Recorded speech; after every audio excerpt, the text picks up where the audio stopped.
Why deep thinkers struggle to feel truly understood. The loneliness that has no name. There is a kind of loneliness that doesn't look like loneliness from the outside. It doesn't live in empty rooms or Friday nights spent alone. It lives inside conversations, right in the middle of them, in the precise moment when you realize the person across from you has heard everything you said and understood almost none of what you meant. It lives in the pause after you share something real, and what comes back is kind and well-meaning and completely beside the point. That is the loneliness of the deep thinker. And it may be the most quietly devastating form of emotional isolation that exists, because it carries no obvious cause, no visible wound, and no language most people recognize as grief. You are not alone in any room. You are surrounded often by people who care about you. And still, somewhere underneath every conversation, something in you is waiting for someone to go one level deeper, to ask what you actually meant, to sit inside the uncomfortable parts of what you just said instead of rushing to make it simpler, easier to hold. Most people never do.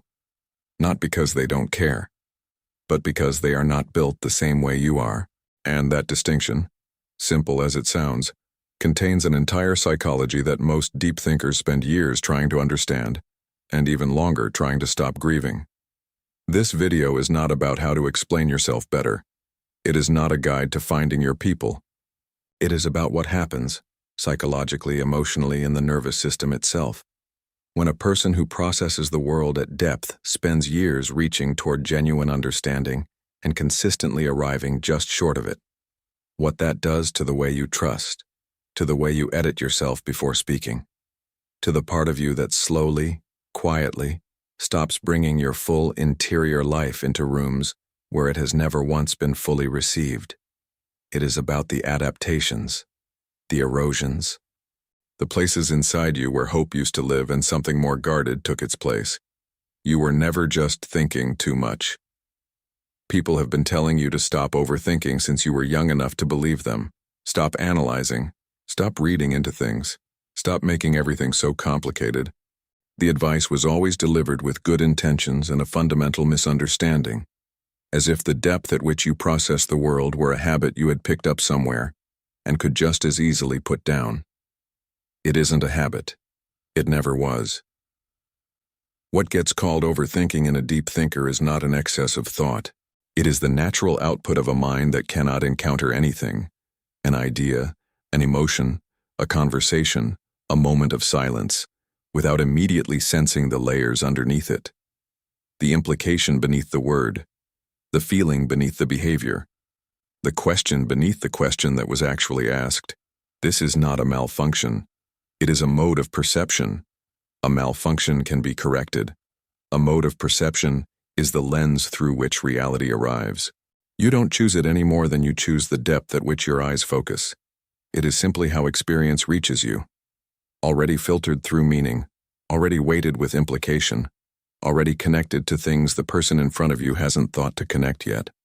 Because when you speak from that depth, the distance between where you started and where the other person is standing becomes visible. You can see it in the slight pause before they answer, in the way the conversation gently, almost imperceptibly, steers itself back to shallower water. You have learned to recognize that moment. You have probably learned to help it along, to walk yourself back, to translate, to make yourself more receivable. But that translation has a cost that no one talks about. The real question was never whether you think too much. The real question is what it costs to spend a lifetime thinking at a depth the world was never quite designed to meet. And what that gap, repeated across years and relationships, does to the part of you that still wanted, every time, to be understood. The conversation that never quite arrives, you know the feeling. You're in the middle of saying something that matters, something real, something you've been carrying quietly for longer than the conversation suggests. And somewhere in the telling of it, you can feel the moment slip. Not dramatically. There is no argument, no interruption. The other person is nodding. They are present. They might even say something kind in response. But underneath the kindness is a response to a slightly different thing than what you said. A simpler version. The part that was easy to receive. And you make a decision in that moment, fast, almost unconscious, to let it be enough. This is one of the most under-examined experiences in the emotional life of a deep thinker. Not the obvious loneliness of being ignored, the subtler, stranger loneliness of being responded to, warmly, genuinely, and still feeling like the most important part of what you said traveled the distance and arrived nowhere. Psychologists sometimes call this misattunement, the experience of reaching toward someone emotionally and landing in a space close to where you aimed, but not quite there. Close enough that neither person can name what went wrong. Far enough that the one who reached knows something was missed. For deep thinkers, this is not an occasional experience. It is a recurring texture of social life. You learn to finish conversations feeling a particular kind of tired, not from conflict, from the sustained effort of bringing your interior world partially into a room and carrying most of it back home unchanged. The gap is not a failure of care. It is a failure of depth. And depth is not something you can ask someone to manufacture. And the question underneath all of this is what happens to a person's nervous system when misattunement stops being a disappointment and starts becoming an expectation. When being understood becomes something you stop expecting. There is a specific moment in the life of a deep thinker that rarely gets named because it doesn't arrive as a dramatic event. It comes quietly, across years, through accumulation. It is the moment when hope shifts into management. You stop entering conversations with the expectation of being fully understood. You start entering them with the goal of being understood enough to keep the connection intact, enough to feel less alone than silence. The bar doesn't disappear. It just lowers itself so gradually that you stop noticing it moved. This is not cynicism. It is adaptation. And the nervous system is extraordinarily good at it. When any experience is repeated consistently enough, the brain stops treating it as an event and starts treating it as a condition. The pain doesn't vanish, it compresses, it becomes ambient, the background frequency of your social experience rather than a foreground disappointment. But adaptation at the nervous system level is not neutral. It doesn't just change how you feel. It changes what you do before you feel anything. You start editing before you speak. You start measuring how much of yourself to bring into a room before you enter it. You start reading faces for signs of depth before you decide how far to go. This is hypervigilance, not the dramatic clinical kind, a quieter, socially learned version, a perpetual low-level scanning for safety before vulnerability, a constant unconscious calculation. How much of myself is receivable here? The cost is not obvious from the outside. You still show up. You still engage. But inside, something has quietly contracted. The version of yourself that walks into rooms is no longer the full version. It is a calibrated version, edited for receivability, compressed for safety. And what most deep thinkers never stop to ask is, what happened to the rest? The performance of being easier to understand. At some point, without deciding to, you became very good at making yourself simpler.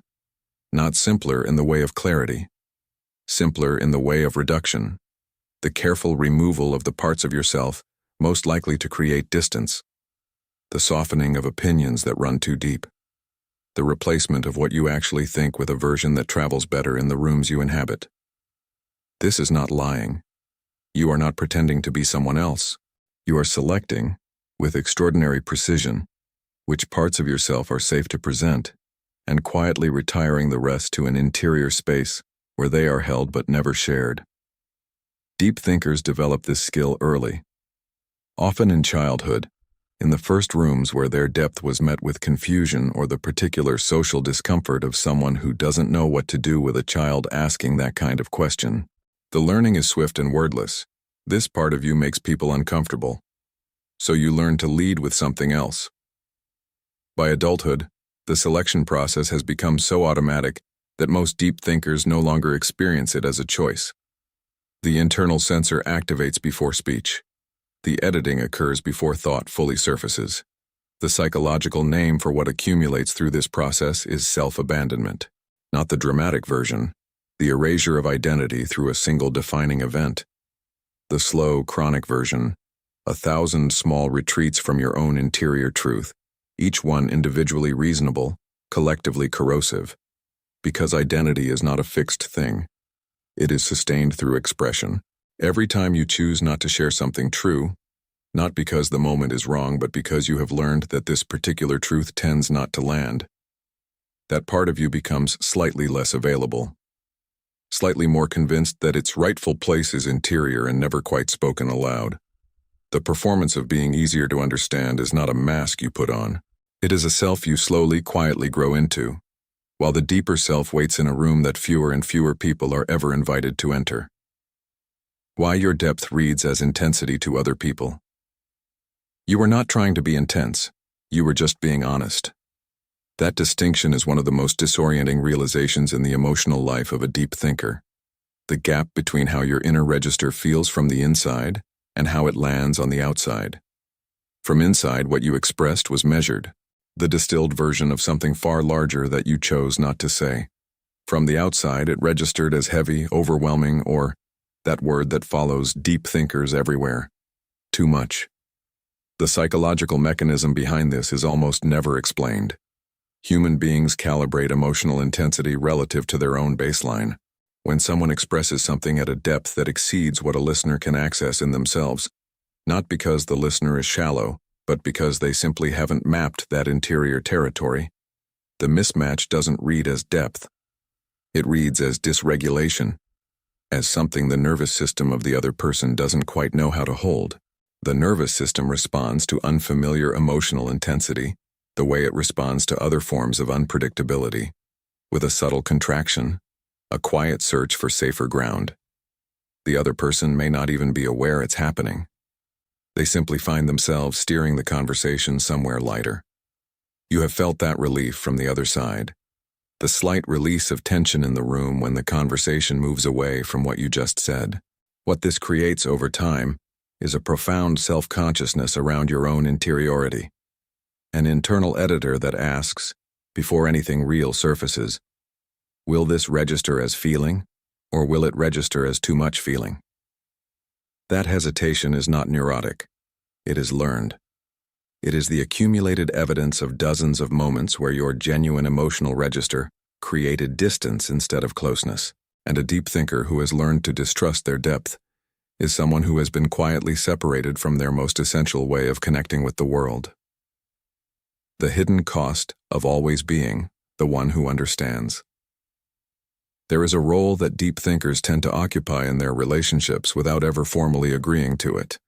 They become the one who gets it, the one people call when something is too complicated to explain to anyone else, the one who listens without rushing to fix, who holds nuance without losing the thread, who stays present in the parts of a conversation that make most people want to change the subject. This is not a coincidence. It is a direct consequence of depth. When you can access emotional complexity in yourself, you can recognize it in others. The capacity for understanding and the hunger for it develop together, and one of them, far more often than the other, gets fed. The asymmetry is rarely spoken about, partly because it feels ungrateful to name, partly because to name it would require admitting something uncomfortable, that you have been giving something for years that you have almost never received. What that chronic absence creates is not resentment exactly. It is a more diffuse form of depletion, a tiredness that doesn't come from too much activity, but from too much outflow without return. The invisible cost is this: you begin to associate depth with labor, with the effort of holding others, translating complexity, staying present in the uncomfortable places. And somewhere in that association, depth stops feeling like home and starts feeling like a responsibility, something you carry for other people rather than something you inhabit for yourself. That shift is subtle, it is gradual, and it may be one of the most under-examined forms of self-loss in the deep thinker's emotional life. Because what you lose is not the capacity for depth. You lose the felt sense that your depth belongs to you, that it exists not only to serve understanding, but to be understood. Intellectual connection is not emotional understanding. There are conversations that feel, while they are happening, like exactly what you have been looking for. The ideas move quickly. The other person keeps up. pushes back intelligently, introduces angles you hadn't considered. For a deep thinker, this experience is uncommon enough that when it arrives, it can feel like relief, like recognition, like finally, someone who speaks the same language. And then, sometime later, something surfaces that needs not to be discussed but felt. A grief you are carrying, a part of your emotional interior that doesn't arrive in the form of ideas but in the form of something rawer, quieter, and far less articulable. And the conversation that was so alive stops. Not because the other person withdraws in any obvious way, but because what you are bringing now is not a concept. It is an emotional reality. And the same person who could follow you anywhere in the territory of thought cannot find you in this terrain. This is one of the most painful confusions in the relational life of a deep thinker. Intellectual connection feels so much like emotional understanding while it is happening. The stimulation, the sense of being followed, it mimics the feeling of being known. It activates enough of the same nervous system responses that the distinction is easy to miss, until the distinction becomes impossible to miss. Intellectual connection meets the mind where it is. Emotional understanding meets the person where they are. The first engages your thoughts. The second receives your existence. And for a deep thinker whose emotional and intellectual lives are profoundly interwoven, the discovery that someone can access one without the other doesn't just disappoint. It disorients. Because it means the map you were using was incomplete, and you have to begin, again, from a lonelier place than where you thought you were standing. The nervous system that learned to expect disappointment. At some point, the body stops waiting to be surprised. This is not a decision you make. It is not a wall you choose to build.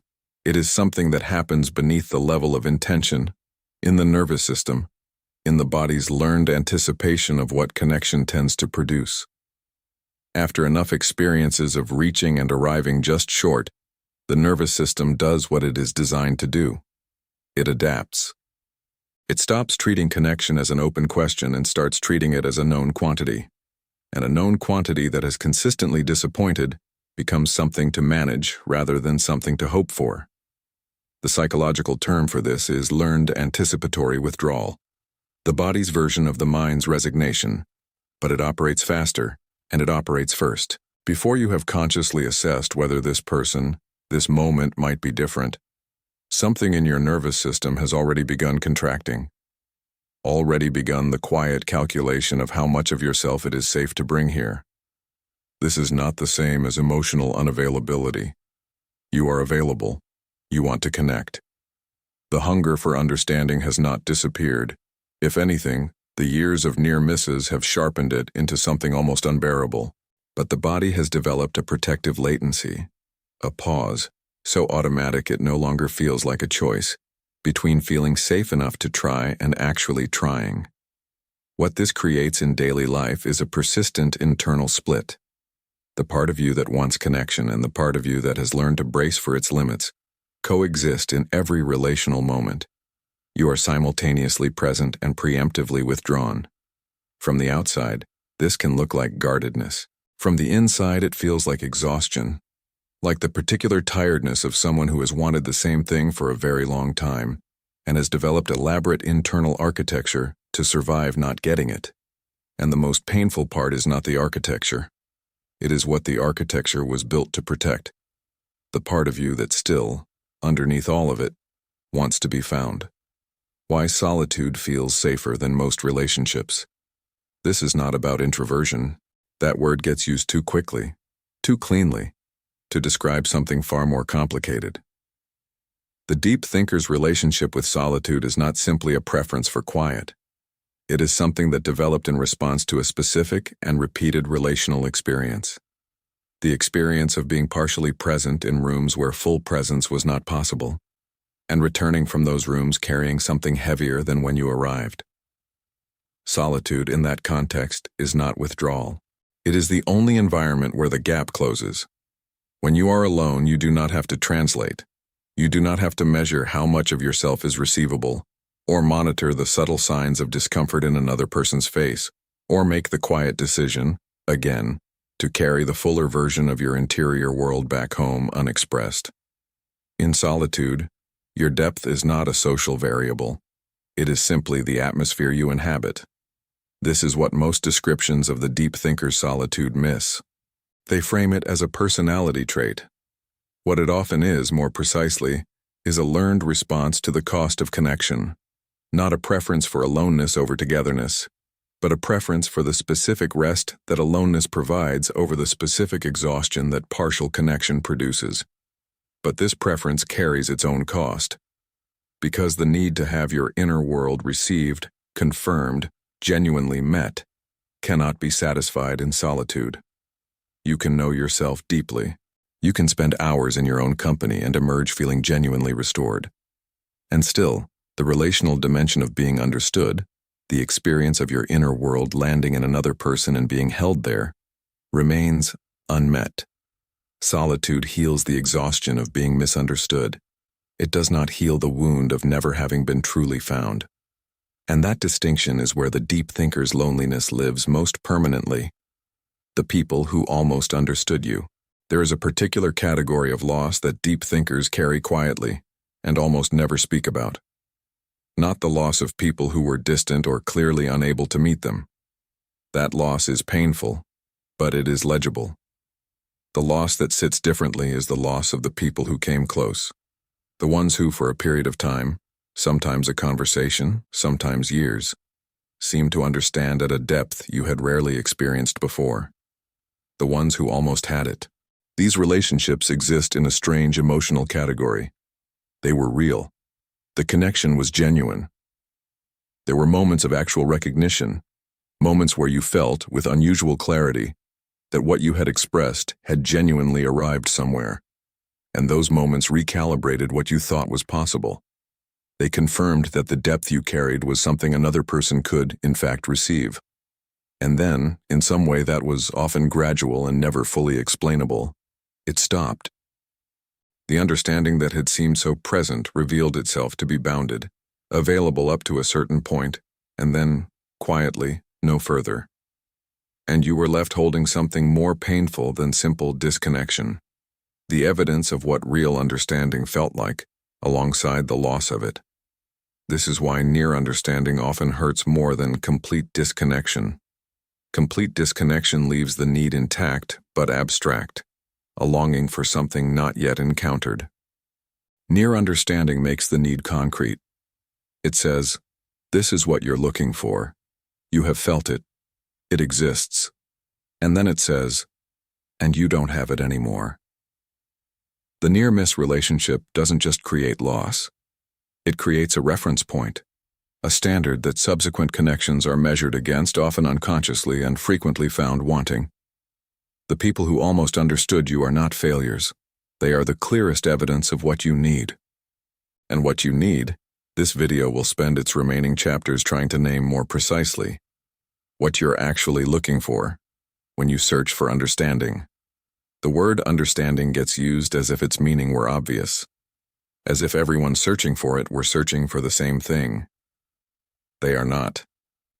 For most people, feeling understood means feeling that their position has been heard and accepted, that they have been listened to without judgment. This is a genuine and important need. But for the deep thinker, something more specific is happening, something that the word understanding doesn't quite contain. What the deep thinker is searching for is not simply to have their thoughts received. It is to have their inner world confirmed as real. There is a difference, and it is not a small one. Receiving someone's thoughts is an intellectual act. Confirming someone's inner world is an existential one. It says not just "I follow what you're saying," but the way you experience reality is valid. It exists. I can see it from here. This is what psychologists call existential validation, and its absence produces something qualitatively different from ordinary loneliness. It produces a quiet but persistent uncertainty about whether your interior life is as real and significant as it feels, or whether the gap between your experience and others' responses means something is fundamentally off about the way you perceive things. That question is not neurotic. It is the natural response of a mind trying to make sense of persistent misattunement. But it is also one of the most quietly damaging questions a person can carry, because it turns the search for understanding inward, into a form of self-examination that can never fully resolve the problem. Because the problem is not internal. The problem is relational.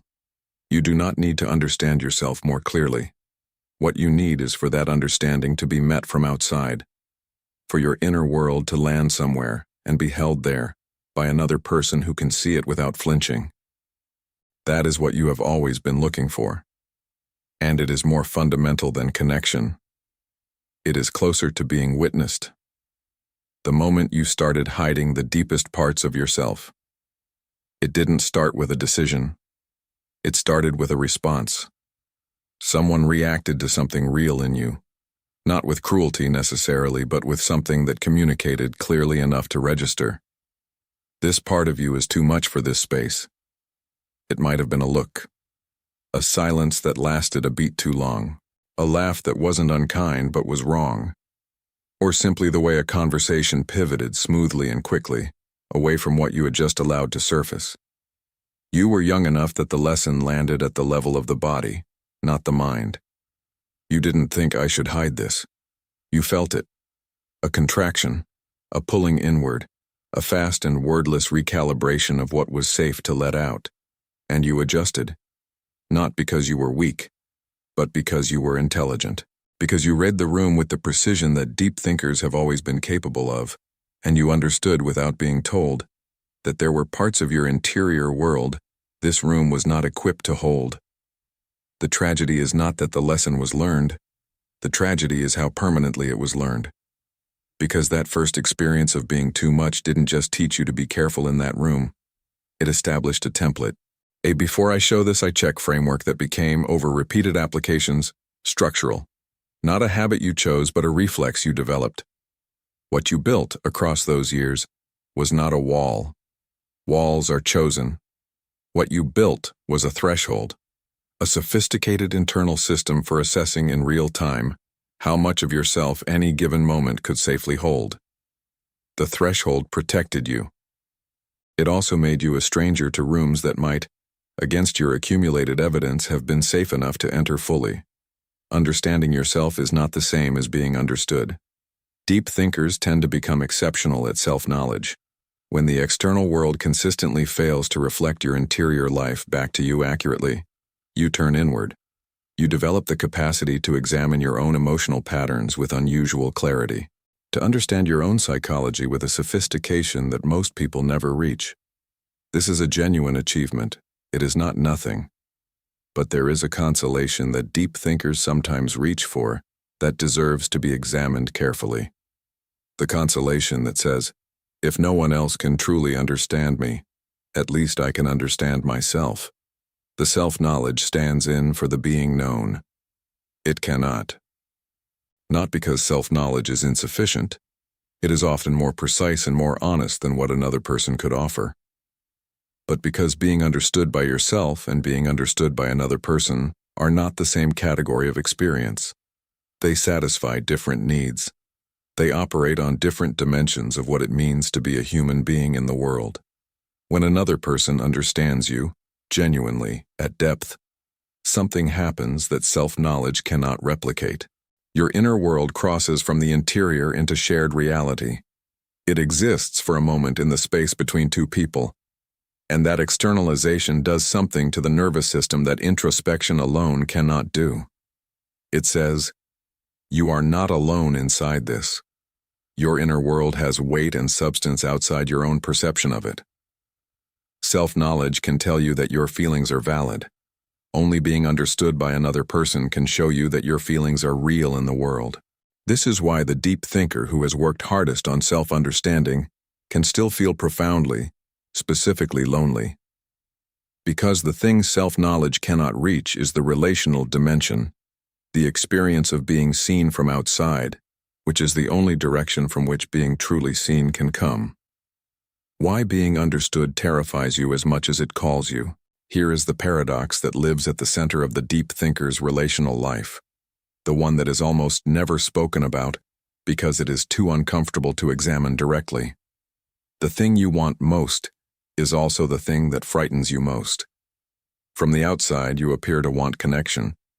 You pursue it. reaching toward people who show signs of depth, investing in conversations that seem to go somewhere real. The wanting is genuine. The movement toward understanding is real. But underneath it, almost inseparable from it, is a fear so specific that it deserves its own name. It is not the fear of rejection. Rejection is something deep thinkers have already survived, repeatedly.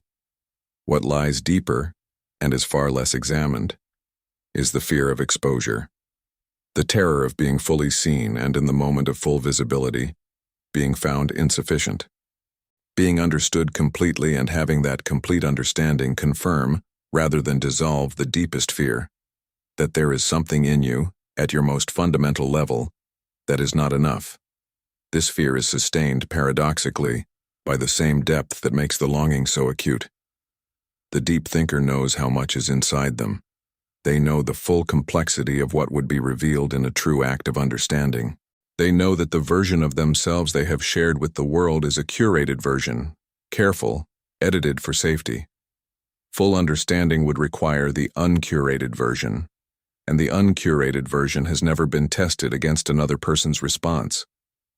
So the deep thinker lives in this particular tension, reaching toward being fully seen, and bracing for the moment when full visibility might confirm what the most frightened part of them suspects, that to be truly known is to finally discover that the knowing changes nothing.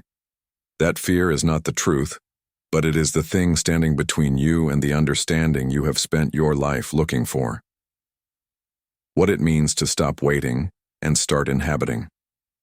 Everything this video has described has pointed toward a single underlying posture, one so habitual it has become invisible. Waiting. Waiting for the person who will finally be able to hold your full depth. Waiting for the conversation that goes all the way. The waiting coexists with effort, with reaching, with genuine attempts at connection. But underneath the effort is an orientation, a sense that the resolution to this particular loneliness exists outside you, in the arrival of something or someone not yet present. That orientation carries a cost that compounds quietly over time, because waiting positions your depth as something that requires external ratification to become fully real, as something that exists in suspension until the right witness arrives to confirm it. The shift this video is pointing toward is not the end of the desire to be understood. That desire is not a wound. It is one of the most human things about you. The shift is in the relationship between that desire and the ground you stand on while you carry it.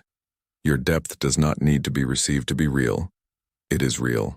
In you, as you, constitutive of the way reality arrives to your consciousness, regardless of whether anyone in a given room can access it.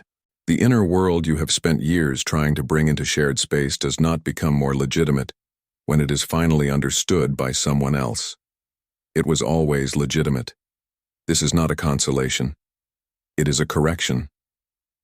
A correction in how your depth is positioned, from something that waits for rooms to validate it, to something you carry into rooms as the ground you already stand on. When you stop waiting for your depth to be confirmed and start inhabiting it, something changes in the quality of your reaching. You still reach. You still want. But the reaching comes from fullness rather than from suspension, from presence rather than from the held breath tension of someone waiting to be found. And people can feel that difference. The deep thinker who inhabits their depth rather than apologizing for it creates a different kind of invitation. Not guaranteed to be met, but finally, genuinely extended. That is not the end of the longing. It is the beginning of carrying it differently.